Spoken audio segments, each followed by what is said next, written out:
Assalamualaikum warahmatullahi wabarakatuh. Apa kabar pemirsa PAL TV dimanapun berada, salam sehat untuk kita semuanya.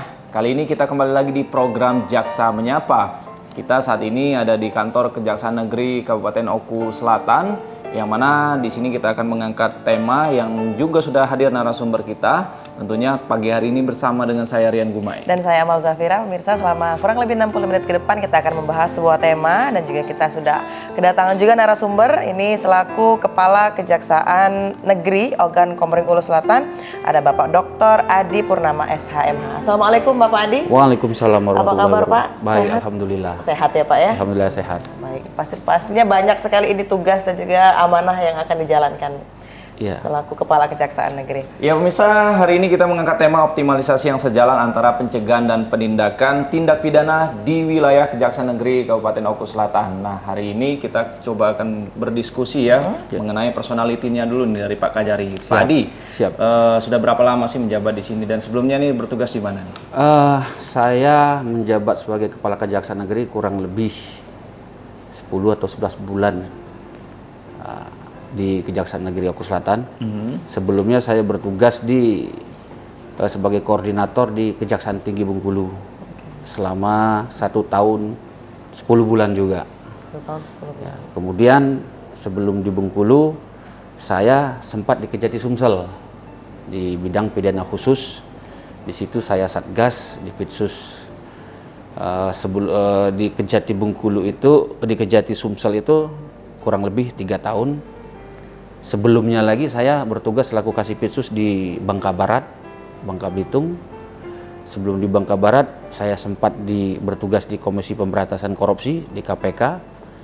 Kemudian sebelum di KPK, saya bertugas selaku Kasipitsus di Bengkulu Selatan. Kemudian balik lagi, sebelumnya di Lampung Tengah, sebelumnya di Batu Raja, dan pertama kali saya menjadi CPNS dan PNS di Pangkal Pinang, Bangka Belitung. Oke, sebenarnya putra daerah mana nih Pak Adi? Saya asli putra daerah Sumatera Selatan, tepatnya di Oku. Saya orang Batu Raja. Luar biasa ya, orang putra daerah ini harus mengamankan daerahnya juga. Ya. Tapi adakah perbedaan Pak setelah mengemban amanah menjadi Kepala Kejaksaan dan sebelumnya menjadi koordinator di Bangka ya Pak? Di Bengkulu. Bengkulu. Ya tentunya berbeda.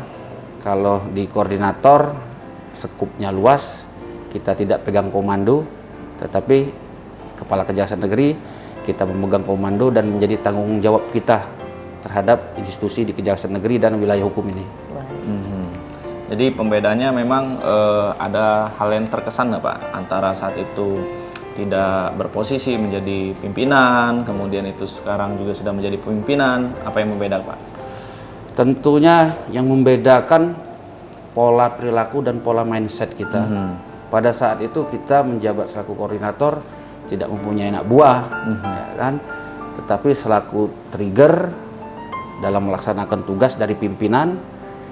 Kebetulan saya waktu itu juga sempat PLT as Intel di Kejati Bengkulu itu sampai kurang lebih 9 bulan. 5 bulan PLH, 9 bulannya PLT. Tentunya situ belajar, kesempatan saya 9 bulan itu belajar memimpin. Karena langsung PLT as Intel, langsung melompat jauh. Tentunya banyak hal-hal yang sudah kita laksanakan dalam hal terutama dalam menyelamatkan aset dari aset Pemprov, aset Pemda dari mafia tanah. Itu sudah kita buktikan. Pada waktu itu ada sekitar 20 hektar tanah Pemprov yang sudah hampir 20 tahun tidak tersertifikasi. Kemudian saya selaku Ketua Satgas Mafia Tanah menyelamatkan tanah Pemprov itu dari tangan-tangan mafia tanah, dan alhamdulillah sudah tersertifikasi sampai saat ini. Dan saya tertarik Pak tadi bertugas di KPK. Ya. Itu pada tahun berapa Pak? Saya di KPK 2013 akhir sampai 2016 akhir juga, kurang lebih 2 tahun. 2 tahun. Bisa diceritakan Pak itu bagaimana bekerja pada saat di KPK dan juga pengalaman ya. Tentunya kalau pengalaman sama saja ya. Terutama kalau di situ lebih terfokus kita menangani kasus-kasus yang berkaitan dengan tindak pidana korupsi. Tetapi kalau kita di kejaksaan pada waktu itu, baik itu kasih, waktu saya menjadi kasih maupun jadi fungsional, itu bukan tindak pidana korupsi saja yang kita tangani, seluruh tindak pidana, baik tindak pidana umum maupun tindak pidana khusus, itu semua harus dipelajari dan harus dimengerti oleh setiap jaksa, karena memang dituntut jaksa itu adalah satu, hanya kejaksaan yang mempunyai kewenangan penuntutan. Jadi seluruh sekup hasil dari tindak pidana yang dilakukan penyidik harus dilakukan. Nah, itulah yang membedakannya. Kalau di situ hanya fokus kepada tindak pidana korupsi saja di KPK. Nah, kalau di lembaga anti rasuah sendiri ini Pak ya, untuk pro dan kontra terhadap opini masyarakat dalam penegakan hukum korupsi saat itu apa yang dialami Pak Adi? Kalau pro dan kontra, ya tentunya setiap masyarakat, setiap orang yang berperkara pasti ada pro dan kontra. Ya namanya berperkara tidak ada namanya win-win solution. Pasti ada yang puas, ada yang tidak. Terutama dalam sistem peradilan pasti ada yang kalah, pasti ada yang menang. Seperti itu. Hal yang biasa menurut kami kalau pro dan kontra, atau apalagi mendengar yang dari kontranya. Nah, kalau yang pro udah biasa, ya kan. Tapi yang dari kontra, yang tebang pilih, yang menghujat, yang dan lain-lain, ya itulah bagian tantangan bagi kami untuk memperbaiki untuk selanjutnya. Jadi kan pengalaman itu Pak ya, sebagai seorang pemimpin di Kejaksaan Negeri Oku Selatan ini sendiri nih Pak. Mungkin bisa disampaikan juga struktural organisasi yang ada di wilayah Kejari Oku Selatan. Seperti biasa ya, ini berlaku juga di semua kejaksaan, terutama di Kejaksaan Negeri. Di sini pertama ada bidang pembinaan. Bidang pembinaan itu yang membidangi kepegawaian, tentang mutasi, usulan pangkat ya, yang berkaitan dengan pegawaian. Ada Pak Kasubakbin namanya yang memimpin di situ. Kemudian ada yang kedua, strukturnya ada Kasih Intel. Pak Kasih Intelijen ini ya membidangi tentang tupoksinya intelijen sebagaimana yang diamanatkan dalam Undang-Undang 11 2021 dan 17 tentang intelijen negara. Jadi melaksanakan tupoksi, pencegahan dalam tindak pidana korupsi, kemudian pendampingan dalam melaksanakan melaksanakan pendampingan pembangunan pemerintah daerah. Itu yang diamanatkan oleh undang-undang. Selain dari BIN sendiri di internal, ada bagian apa lagi nih Pak? Selain dari intelijen, juga ada bidang tindak pidana umum seperti biasa, menangani kasus-kasus kriminal yang tentunya kalau tindak pidana umum ini berfungsi selaku penuntut umum yang menerima berkas perkara dari penyidik lain. Kemudian ada bidang tindak pidana khusus. Di sini bidang tindak pidana khusus, khususnya di Kejaksaan Negeri Oku Selatan ini menangani beberapa kasus tindak pidana korupsi. Sebenarnya kalau ada kasus khusus lainnya bisa ditangani juga, cuman karena ini sekupnya kecil, jadi hanya bisa ditangani tindak pidana korupsi. Kemudian ada bidang datun. Nah, tentunya datun ini yang menjadi primadona juga, yang menjadi mahkotanya kejaksaan, karena di sini banyak memberikan legal opini, legal audit, memberikan penyuluhan hukum, penerangan hukum, menerima surat kuasa baik itu dari pemerintah daerah maupun dari BUMN, BUMD dalam melaksanakan penyelesaian perkara-perkara perdata dan tata usaha negara. Kemudian terakhir ada bidang PB3R tentang barang bukti. Tentunya ini mencakup membawahi bidang PIDUM dan bidang PIDSUS yang mana terhadap barang-barang rampasan dikelola oleh bidang PB3R ini.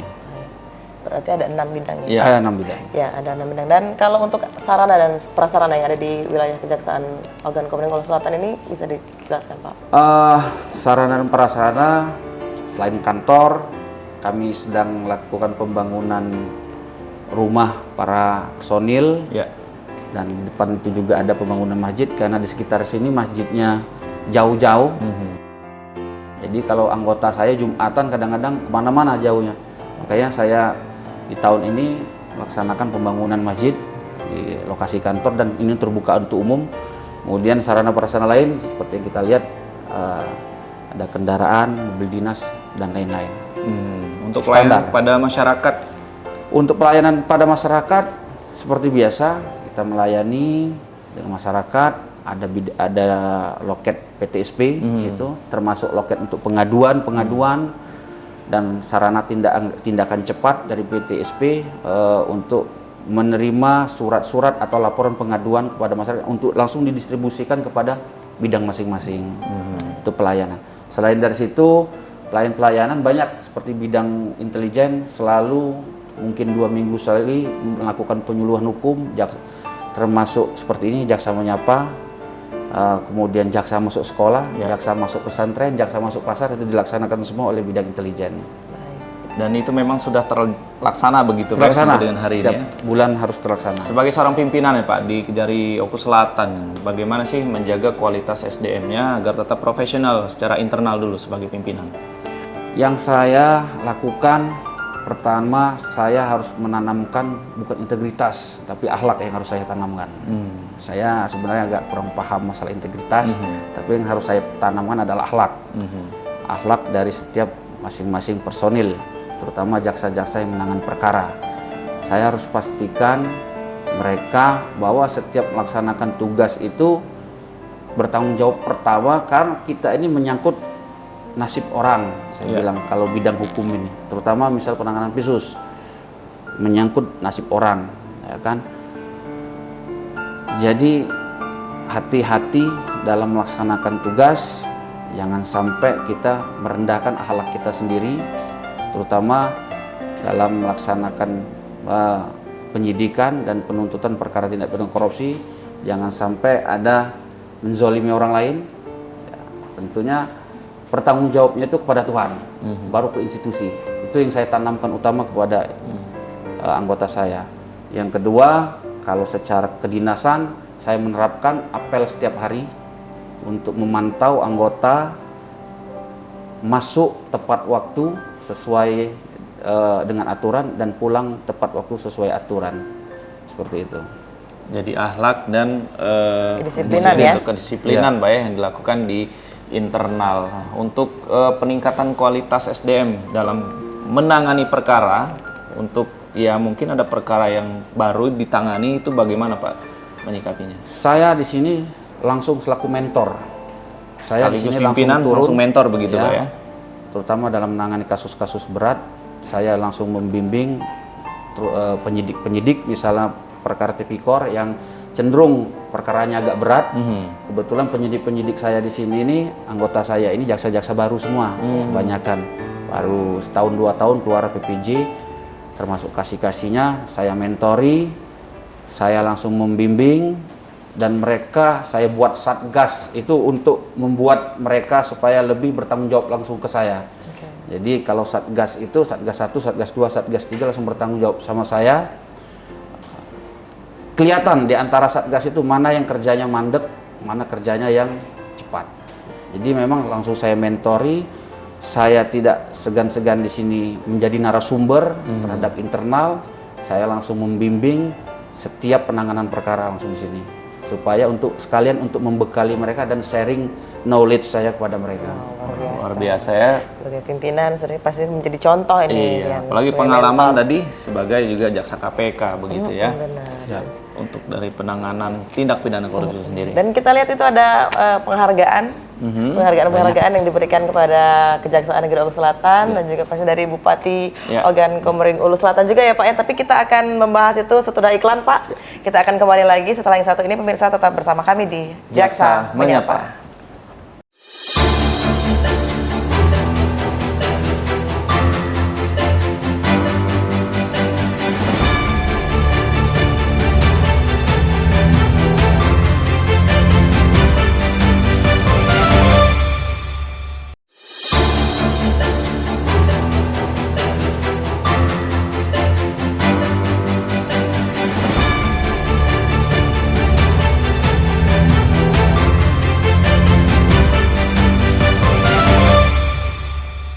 Terima kasih pemirsa PAL TV, Anda masih bersama kami di Jaksa Menyapa dan kita masih di wilayah Kejaksaan Negeri Ogan Komering Ulu Selatan dan masih juga bersama kita ini Kepala Kejaksaan Negeri Ogan Selatan Bapak Dr. Adi Purnama SHMH.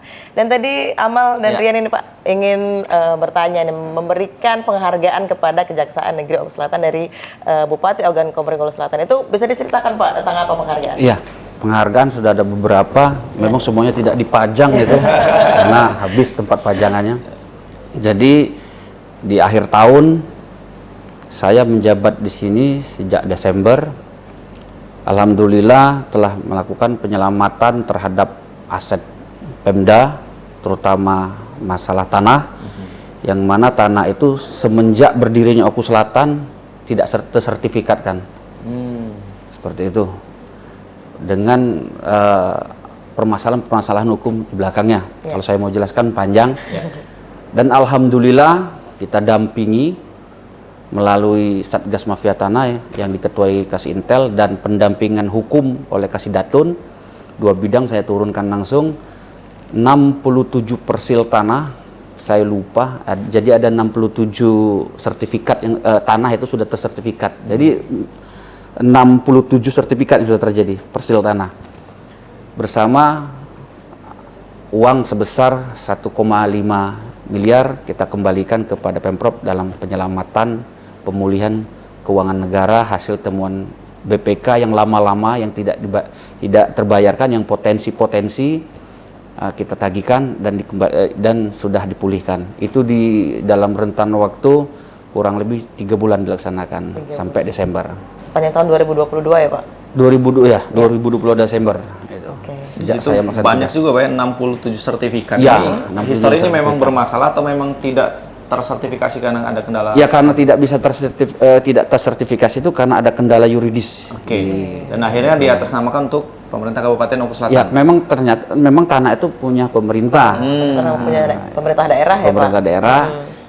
Kurang lebih 19 tahun sesuai dengan umur Oku Selatan sini tidak tersertifikat, dan alhamdulillah dengan izin Allah dan atas kerja teman-teman itu tersertifikatkan semua. Luar biasa, 19 tahun. Maka kita mendapatkan sertifikat penghargaan-penghargaan ini. Dan juga pastinya penyelamatan negara, penyelamatan keuangan negara dan penyelamatan aset negara. Nah, itu dia sesuai penghargaan dari Bapak.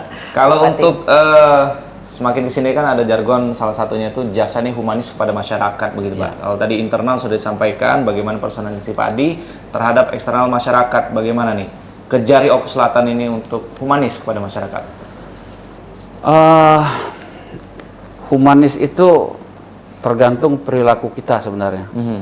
Perilaku kita sehari-hari dalam menghadapi masyarakat dan perilaku kita dalam menerapkan kewenangan selaku jaksa. Kita walaupun humanis kalau kita lihat dari sisi perkara, tentunya bisa dilihat dari beberapa perkara restoratif justice yang kita terapkan. Selama saya menjabat kurang lebih 10-11 bulan ini sudah ada 4 atau 5 perkara restoratif justice yang benar-benar kita terapkan terhadap orang yang membutuhkan restoratif justice itu sendiri. Itu bentuk dalam penerapan hukum kami yang humanis. Tetapi kalau aplikasi dari suatu tindakan ada perilaku, kita biasa terhadap masyarakat, menerima segala sesuatu keluhan dan pengaduan masyarakat. Apapun keluhan dan pengaduannya kita tampung, dan saya tidak sungkan-sungkan menerima langsung masyarakat itu di ruangan saya langsung ke sini. Apapun keluhannya. Jadi respon kami terhadap keluhan-keluhan masyarakat tentang dinamika hukum ini cepat kami lakukan respon. Tadi ada 4 sampai dengan 5 ya perkara yang sudah di restoratif justice yang sudah dilaksanakan. Perkara apa itu Pak? Kita boleh tahu? Seingat saya ada perkara pencurian HP yang terkait dengan seorang bapak mencuri HP untuk kebutuhan, kalau nggak salah itu untuk beli beras apa itu, seperti itu. Kemudian ada perkelahian antar keluarga, adik beradik. Kemudian ada tentang hutang piutang, ini ikatan keluarga juga. Dari hutang piutang ini terjadi penganiayaan. Seperti itulah perkara-perkara yang kita lakukan restoratif justice, yang mana tujuan hukum itu kan ada 3. Pertama, penegakan hukum itu kalau tidak tercapai 3 ini omong kosong. Pertama, penegakan hukum itu harus tercapai azas keadilan. Ya. Hukum tegak tapi keadilan tidak tercapai, itu omong kosong. Yang kedua, penegakan hukum itu harus mencapai azas kepastian hukum. Harus pasti. Termasuk menghentikan suatu perkara itu juga adalah kepastian hukum. Ya. Perkara naik ke pengadilan itu hukum. Putusan bebas pengadilan itu kepastian hukum. Yang ketiga ini yang kita terapkan. Penegakan hukum itu harus mencapai azas manfaat.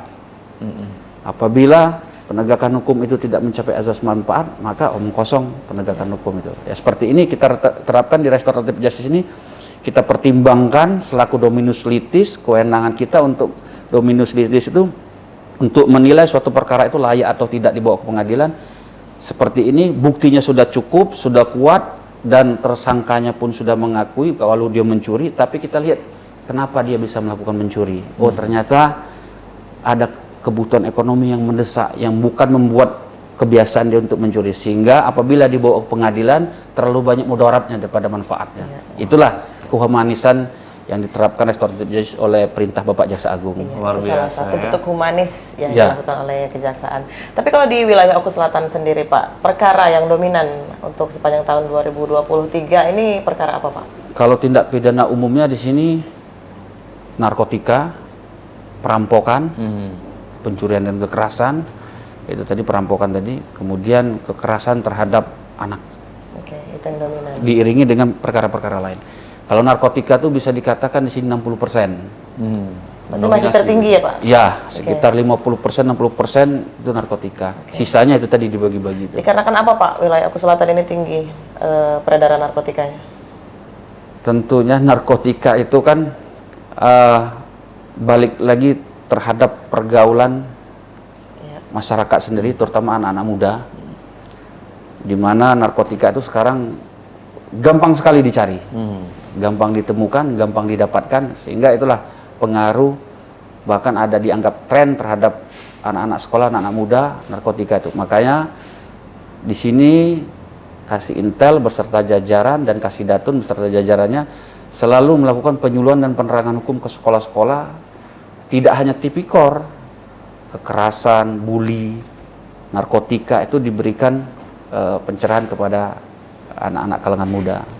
Itu di bidang pidana umum ya. Kalau pidana khusus perkara yang dominasi apa nih Pak? Kalau yang dominasi, tentunya kalau pidana khusus di sini, kalau kejaksaan kan bisa menangani perkara tindak pidana korupsi, penyidikan perkara tindak pidana HAM berat, atau penyidikan terhadap kerusakan hutan.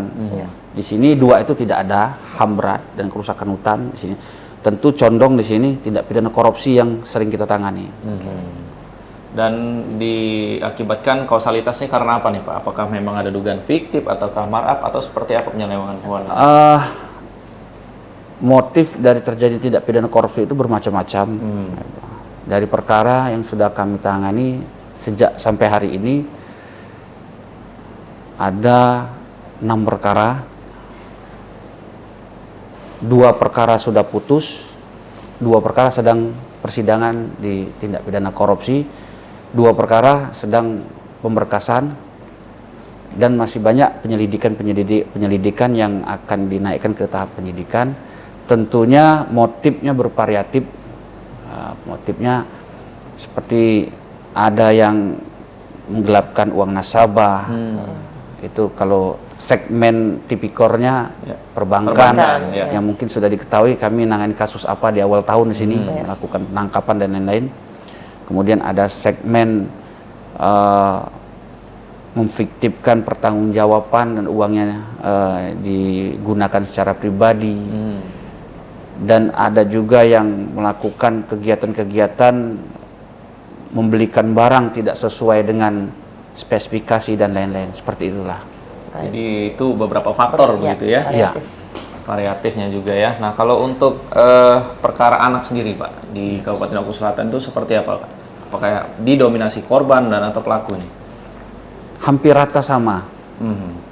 Banyak juga dari pelaku anak yang berhadapan dengan hukum ada, tetapi korban anak juga banyak yang terjadi di Oku Selatan ini. Dan sisi perlindungannya seperti apa Pak? Sisi perlindungannya tentunya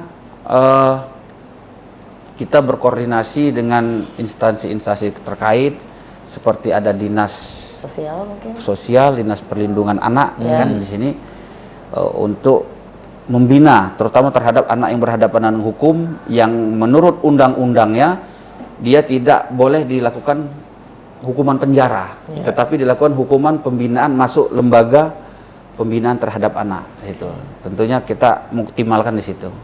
Kalau konsistensi Kejari Oku Selatan dalam penegakan hukum khususnya dalam proses penuntutan, Pak, apakah paling tinggi pernah tercapai hukuman mati seumur hidup atau seperti apa, baik pidana umum maupun khusus? Sejak zaman saya belum pernah, tetapi di sini kita sering menerapkan pasal maksimal, terutama terhadap perkara-perkara pembunuhan, perkara-perkara asusila terhadap anak yang dilakukan dewasa. Itu rata-rata 18 sampai 20 tahun. Sudah ada beberapa kali yang saya terapkan di sini. Sangat tinggi begitu ya. Implementasi putusannya yang sampai ingkrah? Tidak kurang dari 2/3 tuntutan jaksa. Kadang-kadang dituntut 20, diputus 19 rata-rata. Karena hakim yakin dengan pembuktian jaksa terhadap perkara ini. Luar biasa ya, gitu ya. Karena di sini kita juga jarang banding. Oke. Karena memang hakimnya sudah meyakini perkara-perkara yang dibawa jaksa ke pengadilan dan putusannya itu tidak 2/3 di bawah tuntutan jaksa, makanya tidak terjadi banding, kebanyakan seperti itu. Artinya rata-rata ingkrah tingkat pertama? Iya, Sudah eksekusi rata-rata begitu ingkrah ya? semua. Luar biasa sekali. Dan untuk wilayah yang berpotensi sebenarnya tindak kriminal paling tinggi di Oku Selatan, dari pantauan Kejari sendiri di daerah mana nih, Pak? Kalau dari setiap wilayah, SPDP, surat perintah dimulai penyidikan dari setiap penyidik kepolisian itu masuk hampir rata sama. Hampir rata di 19 kecamatan, 252 desa itu semua ada tindak pidana dari setiap polsek-polsek itu maupun Polres. Hampir sama, jadi tidak bisa dikatakan pukul rata gitu. Sama tindak Zonasinya pidana. ya Pak? Iya, terutama perkara narkotika. Ya, kita penasaran nih Pak ya, di wilayah Oku Selatan yang sangat luas ini, menjangkau tadi potensi pemerataan tindak pidananya ini hampir sama. Nah, kita pengen tahu nih jangkauan dari Kejari untuk sampai ke tingkat bawah. Ada tadi menyapa bahwa Kejari sampai mengawal tingkat bawah, begitu kan, melihat kondisi masyarakat, mencegah dan menindak. Seperti apa tindak lanjutnya, tapi setelah yang satu ini Pak ya. Pemirsa, kami akan kembali lagi setelah yang satu ini, tetap bersama kami di Jaksa Menyapa.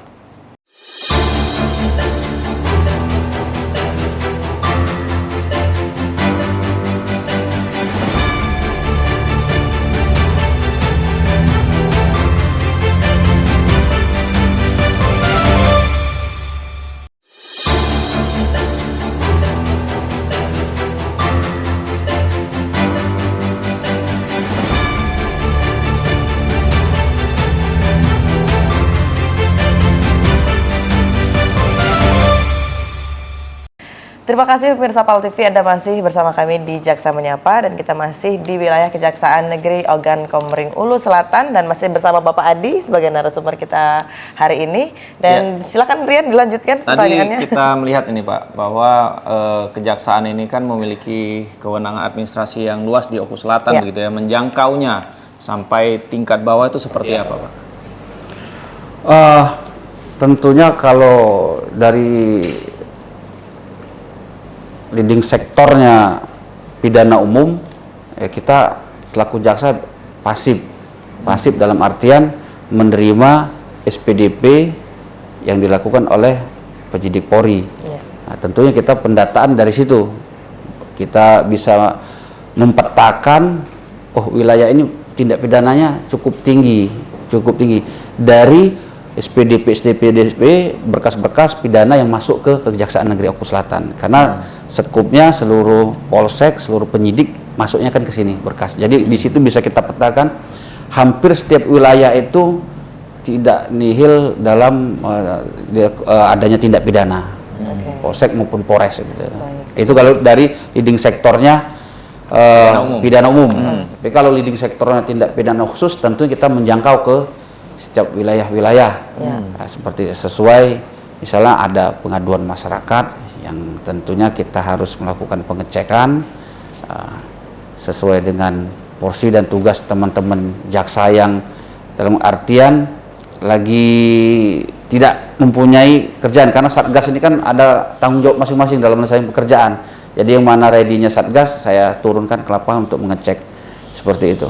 Ya kalau memang laporannya tidak benar, laporan tidak sesuai dengan itu, ya tentunya kita akan sesuai dari kepastian hukum, akan kita nyatakan buat laporan ini tidak sesuai dengan laporan dan tidak terjadi tindak pidana seperti itu. Kalau dari pencegahan penyelewengan, adakah Pak indikasi dari wilayah Oku Selatan ini anggaran dana desa sendiri?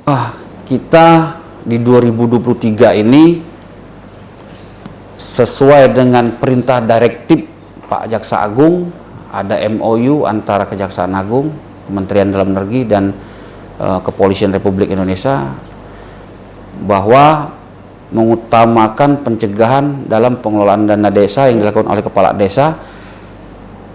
Perintah direktif itu kita aplikasikan di Oku Selatan dengan mendampingi seluruh pengelolaan dan pertanggungjawaban anggaran dana desa.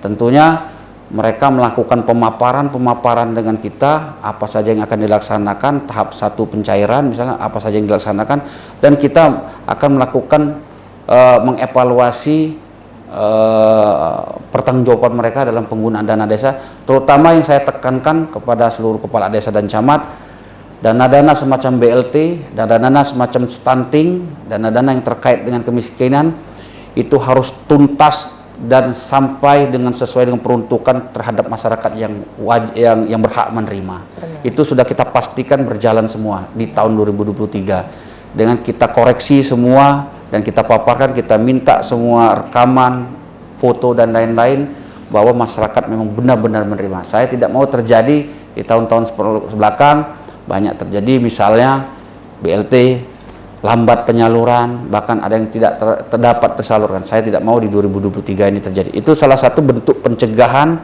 sebagaimana yang diamanatkan oleh Undang-Undang 11 2021 tentang kejaksaan. Kemudian banyak juga beberapa pekerjaan-pekerjaan proyek besar di sini seperti pembangunan RSUD. Karena Oku Selatan ini RSUD-nya masih sangat konvensional. Kemudian di akhir 2022 dan ini proyek multi-yes, dan saya sangat tertarik untuk mendampingi rumah sakit itu karena pertama kali dan itu nanti berlaku taraf nasional. Makanya kita benar-benar mendampingi RSUD itu proyek tersebut supaya dikelola, dipertanggungjawabkan dan dikerjakan dengan benar-benar. Itu bentuk kita pencegahan, salah satu itu bentuk contoh-contoh dan banyak pencegahan lainnya itu.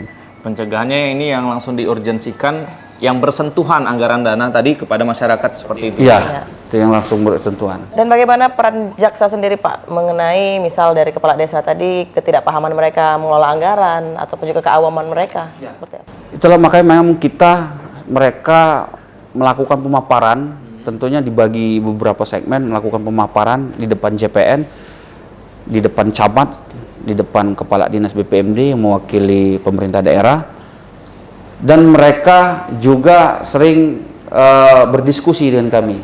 Bagaimana ini kalau pajaknya, bagaimana ini? Tentunya kita langsung bimbing. Tidak boleh seperti itu. Kalau seperti itu berarti kalian menghindari pajak. Harusnya seperti ini. Kami bimbing langsung. Kemudian kemarin terakhir kami melakukan pembekalan terhadap 82 kepala desa, itu minggu kemarin kalau tidak salah. 82 kepala desa yang baru dilantik tentang mengelola anggaran agar terhindar dari tindak pidana korupsi. Itu kami lakukan di kantor Kejaksaan Negeri ini di belakang kemarin terhadap 82 kepala desa yang baru dilantik dan seluruh camat. Kita bekalkan, kita sesi tanya jawab tentang bagaimana mereka harus mengelola anggaran dana desa yang baik. Berarti itu bentuk suatu edukasi ya, untuk masyarakat. Mulai dari dan kepala pencegahan, kemudian itu pendampingan begitu Pak ya. Kalau untuk mengawal proyek-proyek strategis nasional ini Pak, bagaimana nih? Seperti yang saya jelaskan tadi, salah satunya bidang itu di bidang intelijen, kayak proyek strategis nasional, sebagaimana yang diamanatkan oleh undang-undang, salah satunya bentuk dalam proyek RSUD tadi. Itu termasuk proyek strategis daerah. Karena anggarannya yang besar dan pertama kali di sini, dan saya saya sudah sampaikan kepada pemerintah daerah, ini harus menjadi yang baik walaupun belum tentu jadi yang terbaik, tapi menjadi rumah sakit yang baik, bisa untuk melayani masyarakat. Makanya Bapak tertarik sekali ya Pak ingin Ya, kita mengawal. dampingi. Ya. Alhamdulillah pendampingan kami malahan surplus sekarang. Malah surplus, pekerjaannya sekian persen, pencarian baru tahap sekian persen. Jadi pekerjaannya yang surplus duluan. Nah kalau untuk PNBP sendiri Pak di wilayah Oku Selatan seperti apa?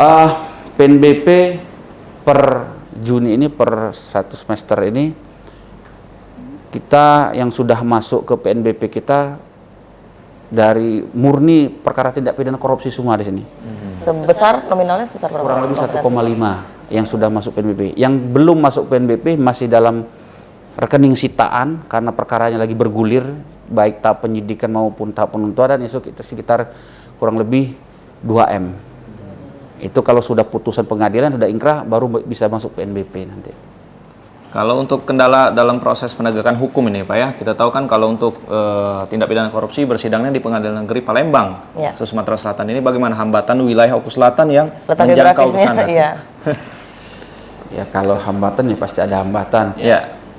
Kalau saya selalu bilang sama anggota saya, kalian bersyukur di sini. Masih banyak kejari-kejari lain yang lebih sulit melakukan penindakan kasus korupsi karena sidangnya harus di provinsi. Misalnya yang menyeberangi pulau yang sampai 20 jam, kalian bersyukur di sini. Itulah bentuk semangat saya terhadap anak-anak untuk lakukan sidang. Itu yang bisa saya lakukan.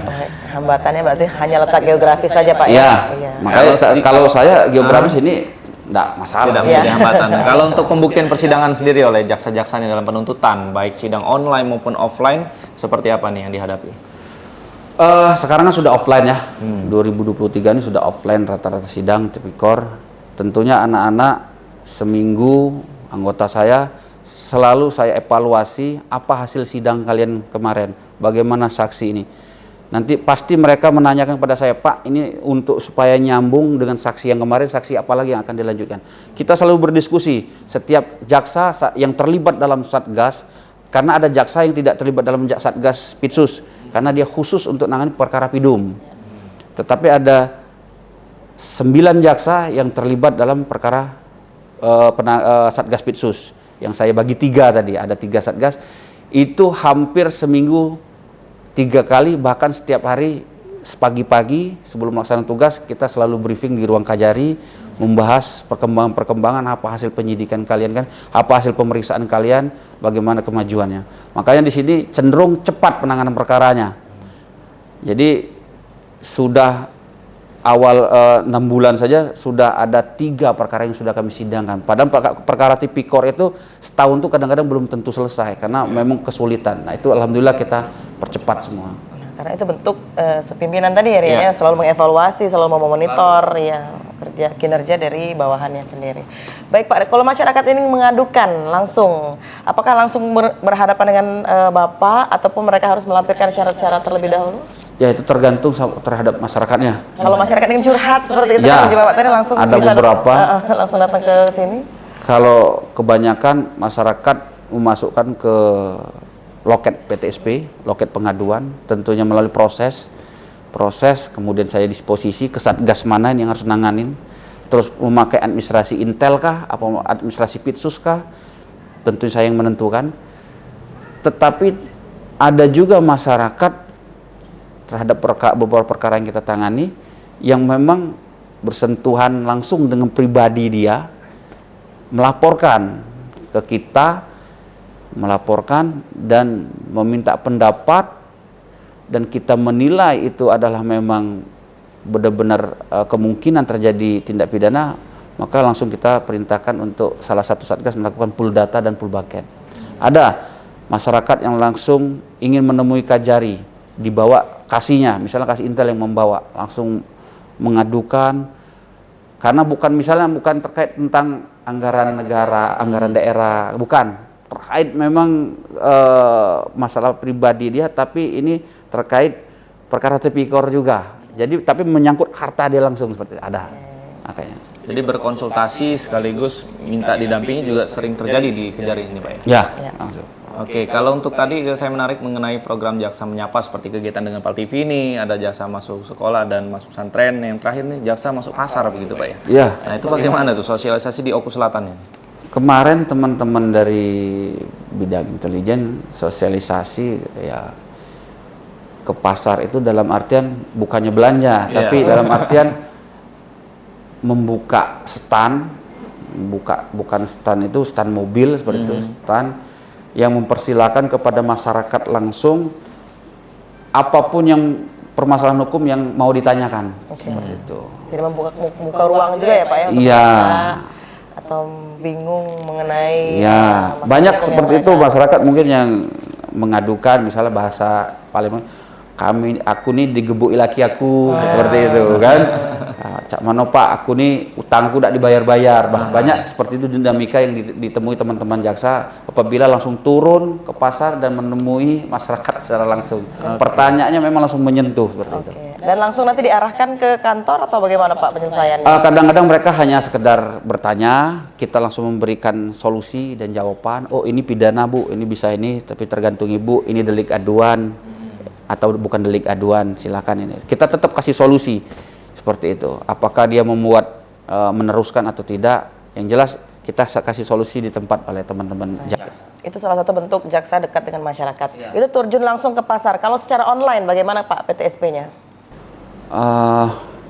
Kalau PTSP di sini belum online, belum online. Tapi ada medsos kita, baik Twitter, IG, Facebook, bahkan situs Kejaksaan Negeri Oku Selatan sendiri menerima beberapa kali menerima laporan melalui media-media seperti itu.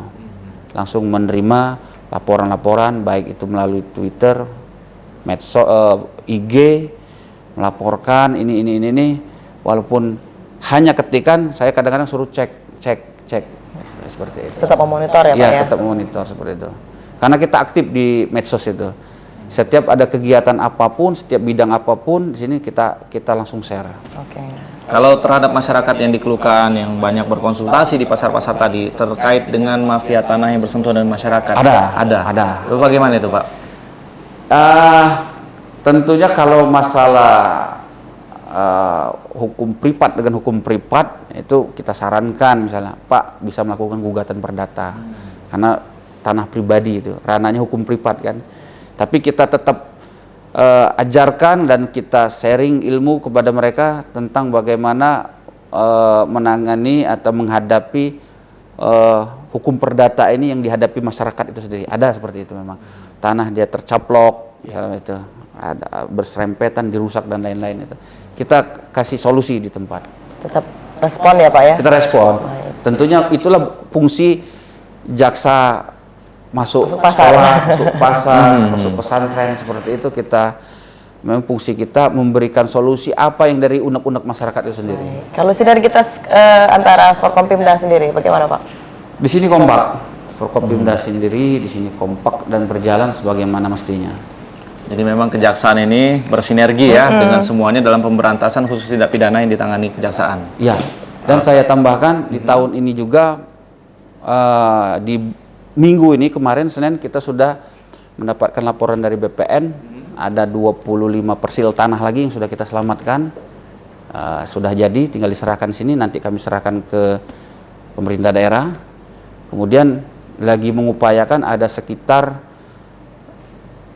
2 miliar uang yang saya lupa persisnya itu 1,5 apa berapa dari temuan-temuan LHP BPK yang berpotensi apabila itu tidak dikembalikan maka berpotensi terjadi kerugian daerah. Itu sekarang sedang kita garap supaya bagaimana uang itu selamat dan kita setorkan ke kas daerah. Potensi. Itulah bentuk kita sinergi membantu pemerintah daerah. Dan ada satu lagi, kemarin kami mendampingi pemerintah daerah dalam membuat raperda pajak. Di situ kita membuatkan legal opini, kita susun, ternyata sudah dikaji selama 2 bulan sama bidang datun. Perda itu tidak bertentangan dengan undang-undang yang lebih atas, sehingga sudah bukan disahkan, sudah mendapat persetujuan Menkumham, tinggal disahkan oleh DPR. Itu produk kami, perda tentang pajak dan retribusi daerah Oku Selatan. Pertama kali mempunyai perda itu di sini semenjak berdirinya. Itu alhamdulillah atas izin Allah, atas kerja teman-teman tim, CPN selesai mengerjakan LO itu dalam pembuatan perda. Luar biasa ya. Jadi di sini kontribusinya dengan Forkopimda pun apa yang diminta langsung dimaksimalkan oleh Kejari Oku Selatan. Baik Pak Adi, singkat di segmen terakhir ini kita akan mendengarkan himbauan selaku Kejari Oku Selatan kepada masyarakat. Untuk itu silakan disampaikan. Baik, untuk masyarakat terutama terkhususnya di masyarakat Oku Selatan agar tertib dalam berperilaku, menghindari segala perbuatan yang berkaitan dengan tindak pidana agar tidak terjerat dalam hukum. Dan kami kejaksaan akan melakukan fungsi-fungsi sebagai Kejaksaan Republik Indonesia sebagaimana yang diamanatkan oleh undang-undang, selain melakukan penindakan juga akan beriringan dengan melakukan pencegahan terhadap tindak pidana apapun yang terjadi terutama di Oku Selatan ini, agar masyarakat Oku Selatan dan pemerintah Kabupaten Oku Selatan lebih sejahtera dalam kehidupan sehari-hari. Luar biasa ya. Tadi kalau kita dengar juga mengenai penegakan hukum fokusnya pada keadilan, kepastian dan manfaat bagi masyarakat. Dan juga pencegahan terus dilakukan. Terus dilakukan sampai ke pelosok desa, begitu Pak ya? Iya. Terima kasih Pak Adi Purnama selaku Kajari Oku Selatan yang telah memberikan kesempatan waktu, sosialisasi dan edukasi kepada masyarakat PAL TV khususnya. Dan kami ucapkan terima kasih yang sudah bergabung bersama kami di Jaksa Menyapa. Saksikan terus hanya di PAL TV memang Punyo Kito. Akhir kata saya Rian Gumai. Dan saya Amal Zafira pamit undur diri. Wassalamualaikum warahmatullahi wabarakatuh. Sampai jumpa. Terima kasih. Terima kasih Pak Adi. Ya.